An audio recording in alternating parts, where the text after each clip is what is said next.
मित्रांनो, तुमचं पुन्हा एकदा GB स्टोरी टेलर या यूट्यूब चॅनलवर स्वागत आहे. आजच्या आपल्या गोष्टीचं नाव आहे पिशाच्चे योनी. लेखक अविनाश गुरव.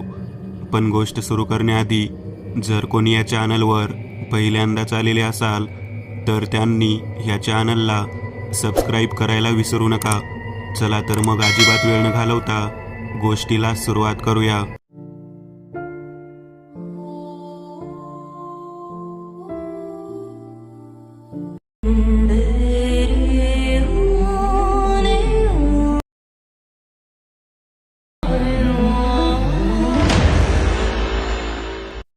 एक शेतकरी होता. तो रोज रात्री स्वतःच्या धान्याची राखण करायला शेतात जायचा. अशाच एका रात्री तो राखण करायला शेतात गेला होता. राखण केल्यावर रात्र झाल्याने तो शेतातल्या खोपट्यामध्ये झोपला. मध्यरात्र होताच त्याला असे जाणवू लागले की कोणीतरी त्याच्या अंगावरून हात फिरवत आहे. त्याने उठून पाहिले तर एक अतिशय सुंदर देखणी स्त्री त्याच्या बाजूला बसली होती. कर्दळीसारखी तिची काया, लांब सडक सोनेरी केस, निळेशार डोळे, नक्षीदार नथनीने सजलेली नाक, रसरशीत डाळिंबी ओठ, कोरीव हनवटी आणि तारुण्याने गच्च भरलेले शरीर. त्यात बहर तिने परिधान केलेली शरीरावर घट्ट नेसलेली अंधारी साडी व साडीवर लखलखणाऱ्या चांदण्या. ती त्याच्याकडे स्मित हास्य करून पाहत होती. तो शेतकरी तिच्याकडे बघतच राहिला, अगदी डोक्याच्या केसापासून ते पायाच्या नखापर्यंत. आणि तिच्या पायाकडे त्याची नजर जाताच त्याचे डोळे फिरले. ते पांढरे फिट्ट झाले. त्याला आता काय करावे हेच सुचत नव्हते. तो तर भीतीने पार घामाघूम झाला होता. त्याने पाहिले की तिचे पाय उलटे होते. तो ताडकन उठून उभा राहिला आणि खोपट्याच्या बाहेर पळायचा प्रयत्न करू लागला. तशी ती बाई मोठमोठ्याने पण मोहक अशी हसू लागली. ती त्याला म्हणाली, "अरे थांब, पळू नकोस, मी तुला काही नाही करणार." शेतकऱ्याने भीतभीतच तिला विचारले, "काय पाहिजे काय तुला?" त्यावर ती अगदी स्मित हास्य करत आणि चेहऱ्यावर मादकता आणून त्याला म्हणाली, "मला शरीर सुख हवे आहे आणि ते तुम्हाला देणार." ते ऐकताच शेतकऱ्याला काहीच कळेना काय करावे आणि काय नाही ते. तो तिला म्हणाला, "पण तू तर." पुढे त्याला काहीच बोलवेना. तिने शेतकऱ्याला सांगितले, "तुला जे पाहिजे ते मी तुला देऊ शकते." तर शेतकरी म्हणाला, "पण तू तर स्त्री नाहीस." तेव्हा तिने त्याला सांगितले, "मी पण एक स्त्रीच आहे, पण मला पिशाच्या योनीमध्ये जन्म मिळाला आहे. जर तू माझी इच्छा पूर्ण करशील तर मी तुझी प्रत्येक इच्छा पूर्ण करू शकते. तुला जेवढे धन दौलत हवे असेल तेवढे देऊ शकते. तुझी प्रत्येक इच्छा पूर्ण करू शकते मी." तिचे कामुक सौंदर्य आणि धनाच्या लालसेमुळे शेतकऱ्याने तिला स्वतःचा होकार सांगितला आणि तिच्याबरोबर प्रेम क्रीडा केली. तीही शेतकऱ्यावर खूप खुश झाली आणि म्हणाली, "माग, तुला काय पाहिजे ते माग." त्यावर शेतकरी तिला म्हणाला, "तू माझ्या शेतातील धान्यांची आजपासून राखण कर." शेतकरी मनातल्या मनात म्हणाला, "बघू ही खरंच आपली इच्छा पूर्ण करू शकते का? धनबिन नंतर बघू." काही दिवस असेच गेले. यांचा रात्रीचा प्रेम क्रीडेचा खेळ चालूच होता. काही महिन्यांतच धान्यही काढून झाले. तरी शेतकरी शेतातच झोपायला येत असे. त्या रात्री पुन्हा तिने शेतकऱ्याला विचारले, "सांग तुला काय पाहिजे?" तेव्हा शेतकऱ्याने तिच्याकडे बक्कळ पैसा मागितला. तिने त्याची ती इच्छाही पूर्ण केली. शेतकरी रातोरात गर्भश्रीमंत झाला. गावात त्याने टुमदार वाडा बांधला. पण या सर्व गोष्टींमुळे त्या शेतकऱ्याची बायको मात्र नाराज होती. कारण तो रोज रात्री तिला प्रेम सुख न देता शेतात जात असे. जेव्हापासून शेतकऱ्याला ती भेटली होती तेव्हापासून तो शेतकरी त्याच्या बायकोपासून लांबच होता. डायन सिनेमामध्ये एक वाक्य आहे ना, "एक बार डायन के साथ कोई सोता है तो उसे दुनिया की कोई भी खूबसूरत औरत अच्छी नहीं लगती." गावकऱ्यांनीही शेतकऱ्याचे असे वागणे आणि अचानक आलेली श्रीमंती पाहून आश्चर्य वाटत होते. एके दिवशी या गोष्टींचा शोध लावायचा निर्णय काही गावकऱ्यांनी घेतला. शेतकरी शेतात जाताच 2 गावकऱ्यांनी त्याचा पाठलाग केला. शेतकरी खोपट्यात गेल्यावर थोड्या वेळाने त्यांना ती बाईही त्या खोपट्यात जाताना दिसली. ती आत जाताच हे लोक हळूहळू खोपट्याजवळ गेले आणि लपून आत पाहू लागले. आत त्यांना जे काही दिसले ते पाहून तर ते अवाक झाले. त्या खोपट्यात शेतकरी आणि त्या बाईची प्रेम क्रीडा चालू होती. ते दोघे त्यांची प्रेमक्रीडा पाहण्यात इतके गुंग झाले की त्यांचीही कामुक इच्छा जागरूक झाली. तिचे सौंदर्य पाहून त्यांच्या डोळ्यासमोर अंधार दाटू लागला असताना त्यांची नजर तिच्या पायांकडे गेली आणि त्यांची धांदल उडाली. सुसाट वाहणाऱ्या वाऱ्यात देखील त्यांना घाम फुटला. बोबडी वळल्याने त्यांच्या तोंडून शब्द निघेनासे झाले. ते दोघे एकमेकांकडे अगदी भीतीदायक नजरेने पाहू लागले. त्यांनी लगेच तेथून पळ काढला आणि गावात जाऊन सर्व प्रकार बाकीच्या गावकऱ्यांना आणि त्या शेतकऱ्याच्या बायकोला सांगितला. या सर्वांनी यापुढे शेतकऱ्याला शेतात जाण्यापासून रोखायचे असा निर्णय घेतला. दुसऱ्या दिवशी जसा शेतकरी शेतात जायला निघाला तसा सर्वांनी त्याला पकडून बांधून ठेवले.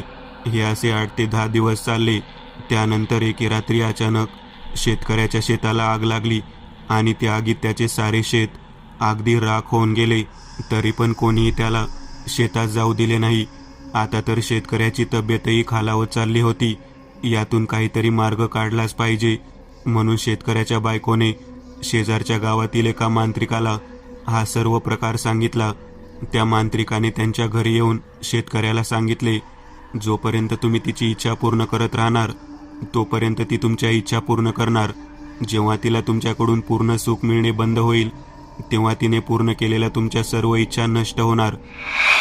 म्हणजे तुमचा हा वाडा, शेत वगैरे, तुमची पहिली इच्छा तर तिने नष्ट केली आहे. आता जर तुम्ही तिच्याकडे गेला नाहीत तर तुमचा हा वाडा पण जमीनदोस्त होईल. आता शेतकरी अगदी रडकुंडीला आला होता. तो त्या मांत्रिकाला विनवण्या करू लागला, मला ह्यापासून वाचवा महाराज, मला तिच्यापासून वाचवा. तेव्हा मांत्रिकाने शेतकऱ्याला सांगितले, तुम्ही आज तिच्याकडे जा आणि तिच्याबरोबर जे काही करत होतात ते करा. नंतर तुमची इच्छा म्हणून तुमचे शेत होते तसे करून घ्या. आणि अजून काहीतरी त्या मांत्रिकाने शेतकऱ्याच्या कानामध्ये सांगितले. शेतकरी त्या रात्री शेतामध्ये गेला. ती पण तिथे शेतकऱ्याचीच वाट पाहत होती. ती अगदी लढीवाळपणे शेतकऱ्याला विचारू लागली, कुठे गेला होता तेवढे दिवस? शेतकऱ्याने तिला मांत्रिकाचा विषय सोडून घडलेला सर्व प्रकार सांगितला. ती शेतकऱ्याला म्हणाली, तू आजपासून इथेच राहत जा, मी बघतेस तुला इथून कोण घेऊन जाते ते. त्यावर शेतकरी बोलला, नको नको, मला आता कोणीच काही नाही बोलणार, मी तसा बंदोबस्तच केला आहे. आणि दोघांनी प्रेमक्रीडेला सुरुवात केली. त्यानंतर शेतकऱ्याने त्याचे शेत पहिल्यासारखे व्यवस्थित करून घेतले. त्यानंतर त्या शेतातली गवताची कांडी सुद्धा जळाल्यासारखी वाटत नव्हती. आणि मांत्रिकाने कानात सांगितलेली दुसरी गोष्टही शेतकऱ्याने केली. दुसऱ्या दिवशी मांत्रिक पुन्हा आला. त्याने शेतकऱ्याला विचारले, मी सांगितलेली दुसरी गोष्ट पूर्ण केलीस का? हो. आणि त्याने मांत्रिकाला एक केस दिले. ते केस मांत्रिकाने जाळून टाकले आणि पुढे काय करायचे ते सांगितले. ठरल्याप्रमाणे शेतकरी त्या रात्री शेतात गेला. ती आज खूप रागात होती. ती आज शेतकऱ्याकडे खूप क्रूर नजरेने पाहत होती, पण ती त्याला काही करू शकत नव्हती. ती त्याला अगदी भयानक स्त्री आणि पुरुषाच्या मिश्र आवाजात म्हणाली, माझे केस मला परत दे. शेतकरी म्हणाला, देतो, पण माझी एक इच्छा तू पूर्ण करायची, तरच तुला तुझे केस मी परत करेल. त्यावर ती बोलली, मी तुझी कुठली आणि कोणती इच्छा पूर्ण करेल, पण मला माझे केस परत दे. देतो, पण जा आधी 7 समुद्रापार जो डोंगर आहे त्यावर एक भला मोठा दांडका गाडून त्यावर चढायचे आणि उतरायचे, पुन्हा चढायचे आणि उतरायचे, असे रोज सूर्य उगवल्यापासून ते चंद्र मावळेपर्यंत करत राहा. ज्या दिवशी सूर्य उगवणार नाही आणि चंद्र मावळणार नाही त्या दिवशी माझ्याकडे ये, मी त्या दिवशी तुझे केस तुला परत देईन. ती गेली. ती आजपर्यंत परत आलीच नाही. असे म्हणतात की पिशाची योनीतील भूतांना त्यांची इच्छा पूर्ण करायला काही मोजका अवधी त्यांच्या पिशाच्या जगतामध्ये मिळतो. तेव्हा ते सर्व मानव योनीमध्ये येऊन त्यावेळी त्यांची इच्छा पूर्ण करतात. पण त्यांना पुन्हा पिशाची योनीमध्ये जाताना पूर्णपणे म्हणजे केसही मागे न सोडता जावे लागते. अन्यथा त्यांना परत तिथे प्रवेश मिळत नाही आणि जरी मिळालाच तर त्यांना त्याची अघोरी शिक्षा देण्यात येते. दुसरी कथा, मोह. शंकर नाना तसे 40-50च्या जवळच्या वयाचे होते, पण तरुणपणी केलेल्या व्यायामामुळे बळकट आणि तरुणांनाही लाजवेल असं कणखर बांधा अजूनही शाबूत होता. अजूनही त्यांची एक वेळची खावटी सामान्य माणसे 3 वेळा जेवतील इतकी होती. दिवसभर शेतात काम करायचे आणि वेळ मिळेल तेव्हा भजन कीर्तन करायचे. असाच नानांचा दिनक्रम. तर झाले असे की एके दिवशी शंकर नाना दरवेळीप्रमाणे घरचा बाजार भरण्यासाठी गावापासून 5 किलोमीटर लांब असलेल्या आठवड्याच्या बाजारपेठेत सायकल घेऊन गेले होते. बाजार घेऊन झाला, आता घरी जायचे या विचारात नानांनी सायकल काढली तर त्यांना दिसले सायकलचा मागचा टायर पंक्चर झालेला. जवळच पंक्चर काढणाऱ्याचे दुकान होते. तिथे गेले असता 3-4 नंबर त्यांच्या आधीच लागले होते. नानांनी डोक्याला हात लावत, इतका वेळ कधी होत नाही, घरची उगा वाट बघत काळजी करत राहतील असा विचारात गुंतले. तासाभराने पंक्चर काढून झाले. भरभर नानांनी सायकलला पायंडल मारला. तो थेट बाजारपेठ बाहेरील उतार्याच्या रस्त्यालाच मोकळा सोडला. नाना दरवेळीपेक्षा आज बाजारपेठेतून उशिरा निघाले होते. जवळजवळ रात्रीचे 8 वाजलेले. रोजच्या प्रमाणे नाना भजन कीर्तन म्हणत सायकल चालवत होते, पण सायकलचा वेग आज जरा जास्तच ठेवत ते भजन कीर्तनाच्या धुंदीत चालले होते. आणि अचानक त्यांच्या लक्षात आले की त्यांनी सायकलला मागे बांधलेली पिशवी गळत आहे. थोडीफार सामग्री तिथेच पडू लागली. म्हणून नाना सायकल थांबवून पिशवी सामग्री भरू लागले. तेव्हा नानांच्या लक्षात आले की त्यांच्या बाजूला कोणतरी उभे आहे. चोर दरोडेखोर असतील तर आज आपली काही खैर नाही असा विचार करून नानांनी तडक तिकडे पाहिले तर त्यांच्या समोर हिरव्या रंगाची काष्टा पातळ घातलेली तिशीतली एक सुंदर तरुणी उभी होती. नाना तिच्या सौंदर्याकडे पाहतच राहिले. मोहक चेहरा, कामुक डोळे, मधाळ ओठ, भरीव रोज, लवचिक कंबर. तिचे हे सुंदर रूप पाहून नाना थोड्या वेळासाठी स्तब्ध झाले. मला खूप उशीर झालाय, जरा तुमच्या सायकलवरून पुढच्या गावात सोडता का? गोड आवाजात तिने नानांना पुढच्या गावात सोडण्याची विनंती केली. तसे नाना शुद्धीवर आले आणि भराभर सामानाची पिशवी सायकलच्या पुढच्या नळीला बांधली. सोडतो की, त्यात काय एवढं, बसा मागं. नानांनी तिला मागे बसायला सांगितले. ती सायकलवर बसण्यासाठी वळली तसे नाना तिच्याकडे पाहतच होते. ती तिचे टोमदार, फुगीर, नितंब हलवत डुलवीत चालत होती. ते पाहून तर नानांच्या मनात काहूर उठले, पण नाना स्वतःवर ताबा ठेवून पुढे पाहू लागले. ती सायकलवर बसली तसे नाना पायंडल मारू लागले. काही अंतर पुढे जाताच, कुठच्या गावात जायचंय, दाखवते की, तुम्ही नका काळजी करू. ती मोठ्याने हसू लागली. नानांना हे उत्तर ऐकून जरा अजबच वाटले. त्यांना वाटले एखादी वेडीबिडी तर नाही. बरं, कुणाच्या घरातलं म्हणायचं तुम्ही? आता कुणाच्या काय सांगू, तुमच्या घरी घेऊन चला, ती नानांच्या खांद्यावर हात ठेवत म्हणाली. नानांच्या मनात थोडी चलबिचल झाली.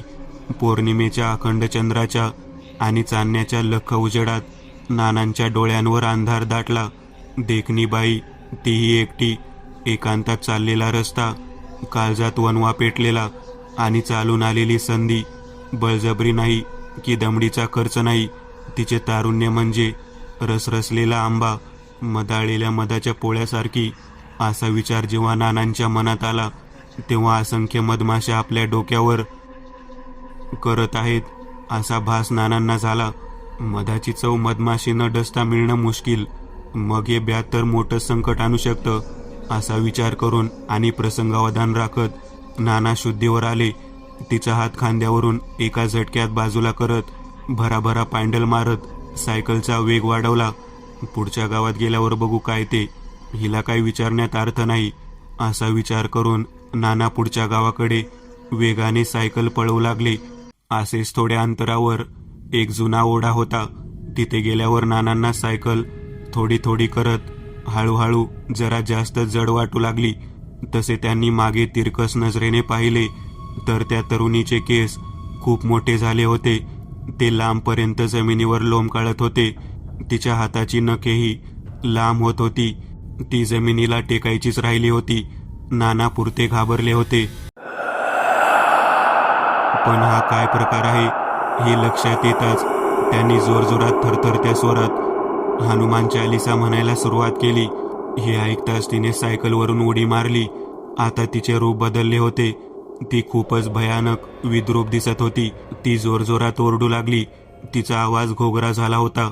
बंद कर, बंद कर, जा, सोडला तुला, जा. नाना थोडे पुढे जाताच ती रागातच बोलली, वाचलास, वाचलास. माझी नख जिथं जमिनीला टेकली असती तिथंच तू संपला असतास.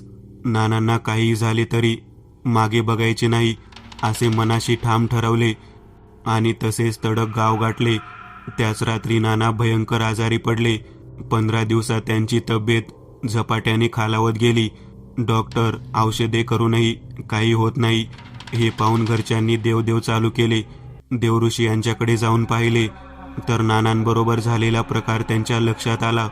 त्या देवऋषाने येत्या पौर्णिमेला त्या ओढ्यात एका काळ्या कोंबड्याचा बळी द्यायला सांगितला. तसेच विवाहितेचे वस्त्र व शृंगाराचे जिन्नसही तिथे ठेवायला सांगितले. पौर्णिमेच्या दिवशी घरच्यांनी वरील सर्व केल्याने नाना लवकरच बरे झाले. गावात येणाऱ्या डॉक्टरांना देखील नानांच्या तब्येतीत इतक्या झटपट झालेला बदल पाहून आश्चर्य वाटू लागले. विज्ञानापेक्षाही मोठी एक अद्भुत शक्ती आहे, तिचे अस्तित्व अमान्य करून चालणार नाही. नानांकडे पाहत डॉक्टर हे पुटपुटत निघून गेले. तिसरी कथा, भ्रम. तर आमच्या गावी सुरेश नावाचा एक मुलगा राहतो. गावापासून 5 मिनिटांच्या अंतरावर नदी आहे. त्या नदीच्या पलीकडे त्यांचे शेत होते. नदीत गुडघ्याच्या खालपर्यंत पाणी असल्याने लोक चालत ये जा करत असत. सुरेश नेहमी दिवस किंवा रात्री कोण बरोबर घेतले तर घेतले, नाही तर एकटा जायचा.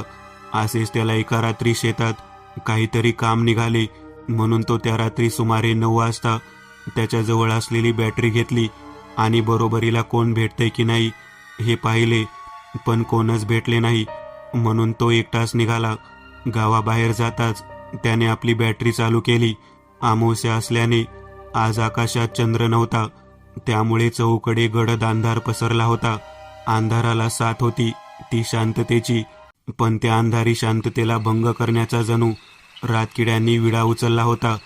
तरी अधूनमधून त्या रातकिड्याचा आवाज बंद करायला म्हणत वाऱ्याची झुळूक येत होती.